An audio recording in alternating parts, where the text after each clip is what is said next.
Pour toutes les analyses qu'on peut faire du MMA et du combat d'une façon plus générale, une constante qui revient perpétuellement, c'est qu'on est quand même globalement sur une affaire d'ego. L'ego est un outil à double tranchant, permettant à certains d'accomplir de grandes choses, mais qui empêche d'autres d'estimer pleinement leur erreur et les pousse à trouver des coupables extérieurs à eux-mêmes pour justifier ce qui est en fait un échec bien personnel. On ne compte plus les combattants qui s'étaient en fait mal préparés alors qu'ils affirmaient sortir du meilleur camp de leur vie, ou des contestations de décisions un peu fumeuses, mais aujourd'hui, on va s'intéresser à la crème de la crème, ceux qui nous ont pondu des excuses tellement farfelues qu'on s'est parfois questionné sur leur santé mentale, l'aspect ultra compétitif du MMA, poussant certains combattants à faire des gymnastiques psychologiques pour parfois s'auto-persuader que tout va bien dans le meilleur des mondes. Ce n'est pas toujours bon signe lorsqu'un combattant commence à se justifier outre mesure et c'est parfois un dernier rempart très illusoire pour éviter de se rendre compte qu'on est simplement plus dans le coup. Vous êtes sur la chaîne des Journeymen et voilà les 10 pires excuses d'un combattant après une défaite.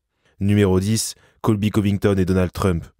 On entame cette liste avec son événement le plus récent, qui est d'ailleurs celui qui m'a donné envie de faire cette vidéo. Il y aurait beaucoup à dire sur la gestion de carrière de Colby Covington ces dernières années, mais encore plus sur sa relation un peu illusoire avec Donald Trump. Colby est un grand fan du président américain, dans des proportions qui ne flirtent même plus avec le malaise, et il a sauté à pieds joints dans un puits d'adoration pour l'homme à la casquette rouge. Et ce n'est d'ailleurs pas un jugement politique de ma part, simplement un constat que son adoration a pris des proportions un peu surréalistes. D'autant plus que la relation entre les deux hommes ne s'emballait que dans un seul sens. Certes, Trump l'a appelé après sa victoire contre Tyron Woodley, mais depuis, Colby a multiplié les appels du pied, pour ne pas dire autre chose, et il ne semble pas qu'il ait vraiment reçu autant d'amour qu'il en ait donné. Bon, Donald Trump a probablement d'autres trucs à faire, mais il est suffisamment présent à l'UFC et parle suffisamment de MMA pour qu'on se rende compte qu'il n'est peut-être pas autant investi dans la carrière de Covington que l'inverse. Dernier exemple en date, son départ de l'UFC 296 alors que le poids welter était en train de parler dans le centre de l'octogone, le malaise était un petit peu palpable. Surtout, il a affirmé après le combat que les juges l'avaient volé parce qu'il soutenait publiquement Donald Trump, une affirmation un peu osée quand on connaît les liens étroits entre le monde du MMA et le parti républicain américain. Après sa défaite en décembre dernier contre Joaquin Buckley, Colby a pris tout le monde à contre-pied lorsqu'il a affirmé qu'il n'était pas arrivé à 100% à Tampa parce qu'il était concentré sur la campagne présidentielle de Donald Trump. Encore une fois, Donald Trump a bon dos, Colby pouvait simplement dire qu'il avait accepté le combat en short notice, mais il a préféré s'embourber dans un autre de ses fantaisies, une série d'excuses très gênantes qui ressemble bien plus à du désespoir pour obtenir de l'attention qu'à un vrai handicap sportif. Numéro 9, Alistair Overeem a senti Stipe abandonner. Même s'il n'a duré qu'un seul round, le main event de l'UFC 203 entre Alistair Overeem et Stipe Miocic était un excellent combat. Beaucoup de choses se sont passées en 4 minutes et si on en croit Alistair, il y aurait même des choses que l'audience n'aurait pas vues. Je vais quand même faire un petit disclaimer parce que Overeem venait de manger un bon grain d'enpan bien brutal et lui tendre le micro après le combat n'était peut-être pas l'idée du siècle. Au lieu de s'en tenir à accepter sa défaite, Alistair est revenu sur le moment où il avait Stipe dans une guillotine et il a affirmé qu'il avait senti le champion du monde abandonné. C'est à ce moment-là que Joe Rogan décide d'initier l'une des séquences les plus gênantes de l'histoire du MMA en demandant des replays successifs à la production pour voir s'il y avait une quelconque validité dans les déclarations d'Alistair. Les replays se sont enchaînés dans un nombre assez important d'angles et il n'y avait absolument rien permettant de prouver les dires du néerlandais. Le malaise était palpable, la séquence est un peu trop longue pour rester confortable et je ne peux pas m'empêcher de grincer du visage en avance lorsque je revois ce passage. Peut-être qu'Alistair était encore un peu groggy du finish qu'il venait d'encaisser, peut-être que les stéroïdes ont en effet sur la sensibilité du toucher ou un truc dans le genre, mais ce qui est certain, c'est que Stipe n'avait pas abandonné du tout et que la foule acquise à sa cause n'a pas apprécié la tentative d'enfumage d'Overeem. J'ai toujours beaucoup de mal avec les interviews des combattants qui viennent de prendre un KO, je ne vois pas comment ça peut bien se passer. Numéro 8, Nick Diaz est un peu parano. Je vais faire un tir ami pour cette entrée parce que Nick Diaz est l'un de mes combattants préférés, mais son combat contre Georges Saint-Pierre n'a pas vraiment mis en lumière le meilleur de Diaz dans la cage et en dehors. Pour l'excuser un peu quand même, il y avait des circonstances complexes autour de cet affrontement, que ce soit vis-à-vis de l'UFC ou même des fans, et son sentiment d'avoir le monde contre lui ne venait pas de nulle part non plus. Cependant, on compte pas moins de 3 excuses dont des réclamations officielles après sa défaite de l'UFC 158, et certaines ont des fondements un peu discutables pour le dire poliment. Il a d'abord accusé les officiels d'avoir couvert une pesée manquée de GSP, alors que la Commission du Québec avait en réalité maintenu une règle sur les décimales qui existait depuis des années au Canada. Ensuite, Diaz et son équipe ont accusé le clan de Saint-Pierre d'avoir trafiqué ses bandages, mais encore une fois, il n'y avait aucune preuve et aucune validité dans ces accusations. Nick a largement perdu le combat, et plusieurs années après la soirée, il a affirmé que son hydratation par intraveineuse, qui était légale à l'époque, avait été empoisonnée. Bref, beaucoup de bruit pour pas grand-chose, et en tant que fan de Nick, j'aimerais un peu pouvoir oublier ce moment un peu complexe de sa carrière. Numéro 7, l'incident médical de Maycee Barber.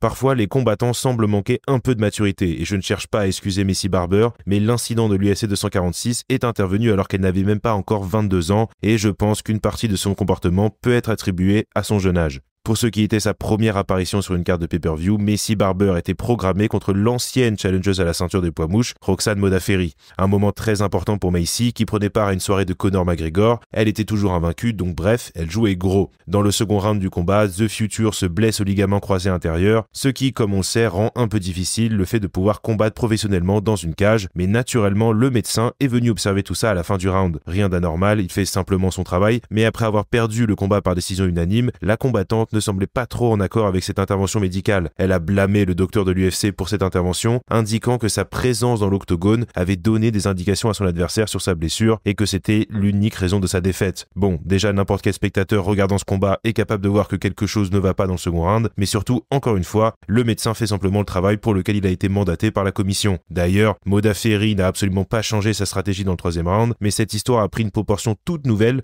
lorsque le père et entraîneur de Maycee Barber a affirmé qu'il allait attaquer le médecin en justice pour avoir coûté la victoire à sa fille. Tout ça semblait bien disproportionné et surtout ridicule, mais maintenant que Maycee est sur une série de 6 victoires, on imagine que ces menaces creuses sont bien loin. Numéro 6, Chris Leben et les bonbons nounours. Les cas d'intoxication alimentaire ne sont pas si rares que ça dans le MMA.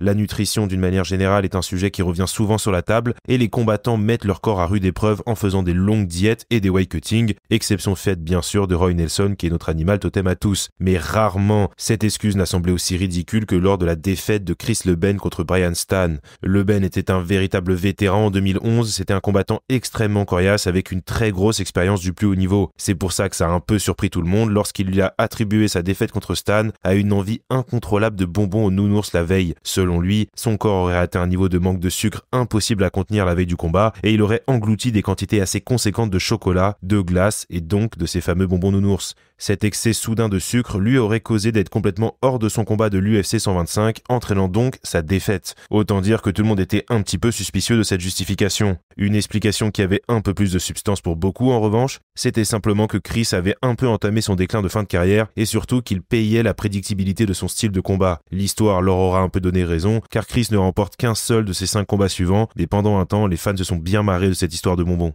Numéro 5, Tito Ortiz a le crâne fissuré. Les combattants de MMA sont des monstres de résilience. Ils prennent des dégâts tout au long de leur carrière, des entraînements jusqu'à la cage. Il n'y a rien d'humoristique dans les blessures et les conséquences de la pratique du sport pour le corps. Cela étant dit, je vais me permettre une petite exception pour Tito Ortiz, parce qu'aussi impressionnant a-t-il été tout au long de sa carrière, il a un peu abusé de la crédulité des fans après l'UFC 106. Après un combat très difficile contre Forrest Griffin, Tito a perdu une décision logique, mais si vous connaissez sa personnalité ultra compétitive, vous vous doutez un peu qu'il ne pouvait pas décemment en rester là. Au micro de Joe Rogan, il a tout simplement affirmé qu'il avait combattu avec le crâne cassé. Je ne suis pas suspicieux de nature et je sais que beaucoup de combattants entrent blessés dans la cage, mais le crâne brisé, c'était un petit peu difficile à avaler quand même. Et je ne dis pas que la commission l'aurait repéré à l'évaluation médicale, parce que l'UFC a une longue histoire de combattants inaptes à combattre qui entrent quand même dans la cage. J'insère ici une photo de Michael Bisping en illustration pour que tout le monde voit de quoi je parle. Mais si on est réaliste, comment est-ce qu'on combat avec un crâne brisé? Comment est-ce qu'on prolonge sa carrière de 11 combats supplémentaires avec un crâne brisé?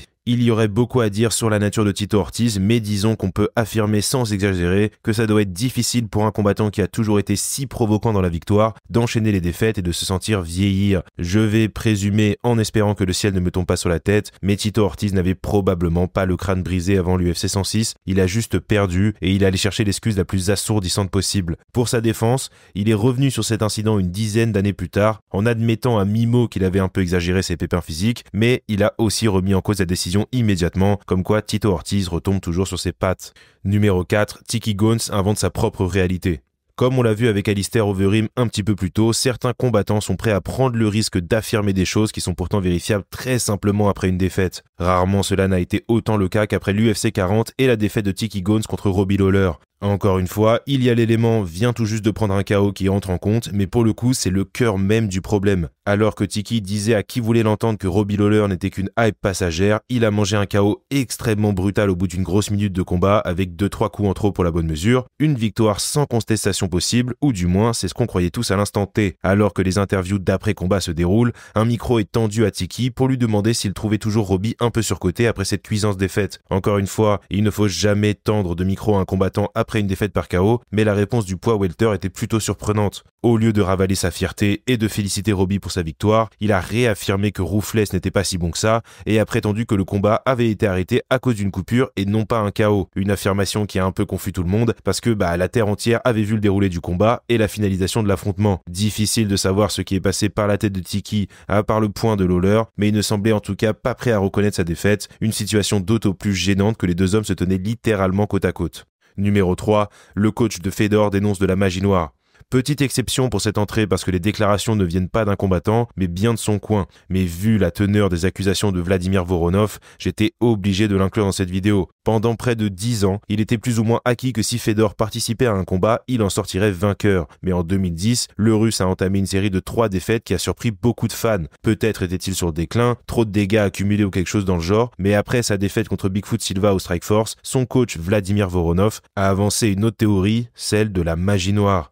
Vous allez peut-être croire à une mauvaise blague, mais après le combat, Voronov a publiquement déclaré qu'il pensait que le coin de Bigfoot avait usé d'une technologie psychologique invisible pour l'œil nu qui a endigué Fedor dans les phases de striking. Mon esprit ne peut pas vraiment dissocier cette affirmation de la scène d'Harry Potter où un sort est jeté à son balai parce que, concrètement, c'est un peu de ça dont il est question ici. Voronov a tenté d'avancer des preuves de cette accusation, mais c'était un peu difficile de le prendre au sérieux. D'une façon générale, les 3 défaites de Fedor dans cette période ont un peu mis en lumière l'incapacité de son camp à gérer un revers. Et d'ailleurs, ce n'est pas la seule rumeur mystique qui entoure ce combat. Richard Evans a dit quelques mois plus tard qu'il avait entendu dire que Fedor n'avait pas pu avoir accès à son prêtre attitré avant le combat et que ça l'aurait perturbé mentalement. Enfin bref, le manager de Bigfoot est revenu sur cette accusation, se moquant assez grossièrement du coin de Fedor et affirmant qu'il avait plutôt sacrifié un poulet noir et une chèvre parce que ça lui revenait moins cher que d'engager un magicien. Bref, situation un petit peu lunaire. Numéro 2, Rampage Jackson s'est fait empoisonner par le Pride. Rampage Jackson a été l'auteur de quelques théories plutôt intéressantes au cours de sa carrière.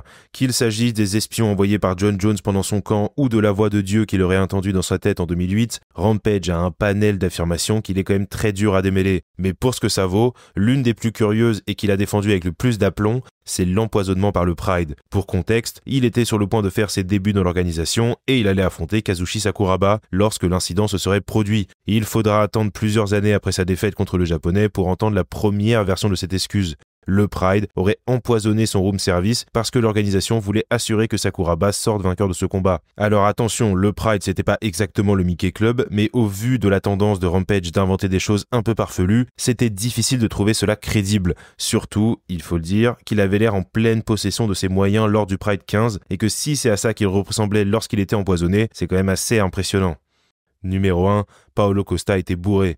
Paulo Costa est un sacré personnage, un meilleur personnage que combattant d'ailleurs, mais ça, c'est un avis qui me regarde. Le combat le plus important de la carrière de Paulo est intervenu à l'UFC 253 lorsqu'il a affronté Israel Adesanya pour la ceinture des poids moyens de l'UFC. Pour ceux qui s'en rappellent, il s'est fait largement surclasser par Izzy, mais même si on serait tenté de croire que c'est le fossé technique abyssal entre les deux hommes qui pourrait l'expliquer, Paulo, lui, a une autre raison qui permettrait de comprendre sa défaite. Souffrant d'une douleur à la jambe la veille du combat, il aurait tout simplement descendu une bouteille entière de vin rouge pour parvenir à s'endormir. C'est sûrement une façon comme une autre de trouver le sommeil, mais il ne s'est pas arrêté là, affirmant que dans la cage le lendemain, il était encore un peu ivre, ou du moins en gueule de bois. Encore une fois, j'aime pas trop spéculer, mais je vais le dire pour tout le monde, j'en doute fortement. Paulo Costa est ce qu'on appelle un beau parleur, et il a selon moi simplement eu un peu de mal à accepter sa première défaite professionnelle. Peut-être que c'est le vin qui l'a poussé à manger autant de low kick. Après tout, il est recommandé de ne pas se coucher ivre avec l'estomac vide.